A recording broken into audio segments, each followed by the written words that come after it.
Hey, this is the Codes Exist podcast.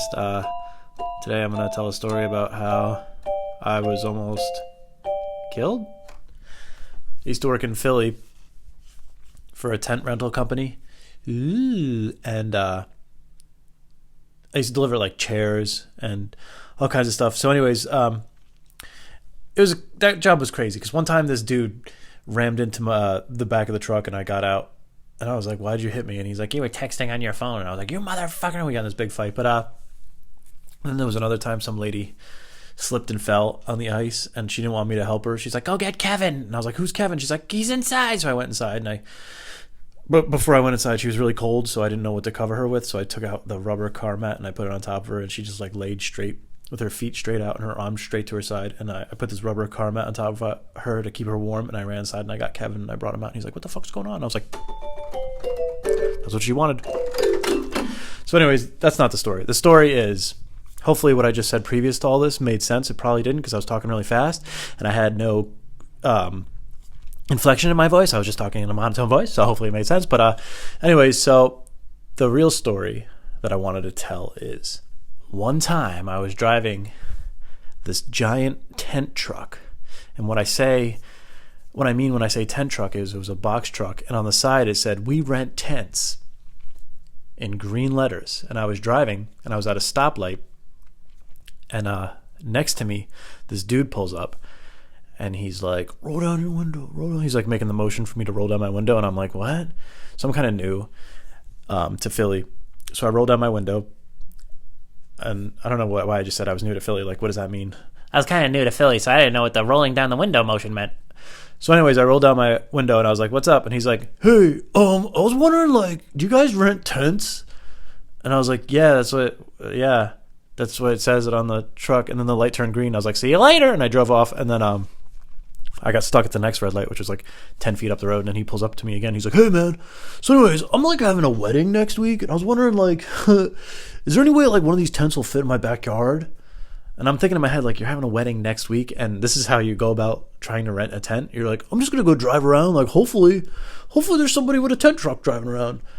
So anyways, I didn't say that. I was just like, well, I mean, I don't know. I just drive. I'm kind of new. I don't know anything about tents.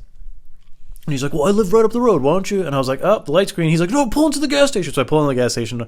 He pulls in there. He's like, hey, man, it'd really help me out if you came and you looked at my backyard and you just like told me if these tents could fit back there or whatever. And I was like, okay. Because in my head, I'm thinking like, he's going to tip me. Little did I know. I'm like, he's going to tip me. Or, I'll help the company out and I'll look good, whatever, blah, blah, blah, blah. So he's like, just follow me, man. So I follow him. Keep in mind, we're in Philly. And all of a sudden he turns onto this dirt road and there's woods. We're in Philly, the city of Philadelphia with buildings. And all of a sudden there's woods. It's a dirt road and there's woods and trees because that's what woods are. And we're on a dirt road and there's wildlife. And it's a bumpy road. And I'm like, what is going on? And then the houses disappear. And then at the very end, there's a dead end, and there's one more house on the left, last house on the left, just like every fucking horror movie on the planet. So I stop, I get out, and he's like, come on inside. And I could see his backyard. It's like right there. It's like his house, and then on the left is his yard, which there's like a gate with a door that easily opens. And I'm like, why do I have to walk through his house to get to the backyard? I could see it right here, and I could see that there's no way there's going to be a tent that could fit in his backyard, nor a wedding. How's he going to have a wedding? It looks like 3 kids could play, freeze tag back there. So I follow him through the house, and these big St. Bernards are jumping all over me and slobbering. And he's like, hey, come on, get off of him. Oh, come on, get off. And I'm thinking in my head, like, what are we doing here? I got to go. Like, I got shit to do. I'm at work. I can't be, like, getting licked by these St. Bernards. He's like, all right, come on, man. Come on, I'll show you the yard. So he takes me out back. And he's like, yeah, so this is the yard where I'm getting married, dude.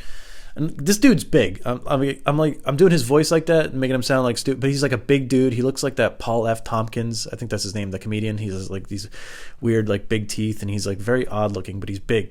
He's a tall guy. And he's like, yeah, I'm having my wedding back here. I'm getting married. And I was like, oh, well, I don't think the tents are going to fit back here and blah, blah, blah. So if this was a movie, this part, it would be me talking and my voice would slowly get lower and lower and lower. And you'd just see me gesturing and pointing around. And like he was just like, he if it was from his point of view, he would just be staring at me like, shh, And he was just like intently staring at me, and I noticed that, and I was like, so I slowly stopped talking, and I'm like, yeah, so anyways, I should probably, get going. And he's like, yeah, we should get going. So I was like, oh God, what's going on? So I started to walk towards the gate to just walk into the truck, and he's like, no, why don't you come back through the house? And I was like, oh God. So I listened for some idiotic reason, and I started walking back through the house, and I just was talking about the tents, because I didn't know what else to talk about. I was like, the tents probably aren't going to fit back there, and they're really big, and like they'll probably cover this whole house, not just your backyard, because they're so giant. And so then I get to the door, and I go to open it, and it's locked, and I can't figure out how to unlock it. I'm like freaking out. I'm like, the tents, and I can't figure out what lock unlocks it. There's like 80 different locks, and I hear footsteps just getting closer behind me. So I turn around quickly, and he stops right at the stairs. So it's like I'm looking at him on the left, and then there's a staircase that leads upstairs right next to him. And I'm staring at him, and I'm like, yeah, so I gotta go. And he's like, oh, you gotta go? And I was like, yeah. And he's like, well, I mean, I'd really like to look at these tents. And I was like, well, I mean, he's like, do you guys have a website? And I was like, well, yeah, website. We have a website. You should go on the website. And he's like, oh, dude, I have the internet upstairs in my bed. Did you want to come, like, show me the website? And I was like, I gotta go. And he's like, you gotta go, huh? And I was like, I gotta go. And I'm thinking in my head, like, do I punch this guy? What do I do? Do I kick him in the nuts? I'm younger at this point. I'm in my early 20s, and I'm like, skinny, and I didn't know like really how to defend myself. I guess I could have bit him in the neck. Just jumped up him. Anyways, the point is, I didn't know what to do, so I was freaking out. I was in this guy's house. I didn't know if he had guns. I didn't know what was going on. I knew he had these big giant Saint Bernards. So he starts walking towards me. He's like, oh, you gotta go? He's like,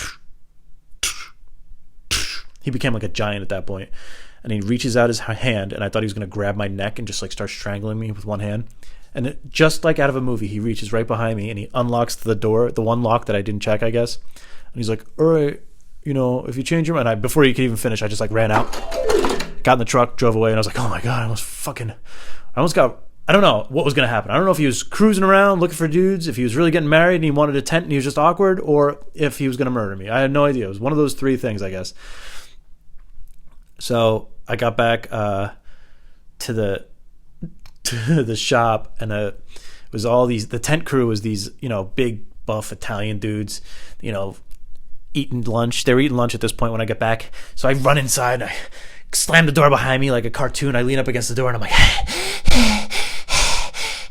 and they're like, "Hey Joey, what's going on? What's wrong, dude? What's up?" And I was like, "I almost just had sex with a man."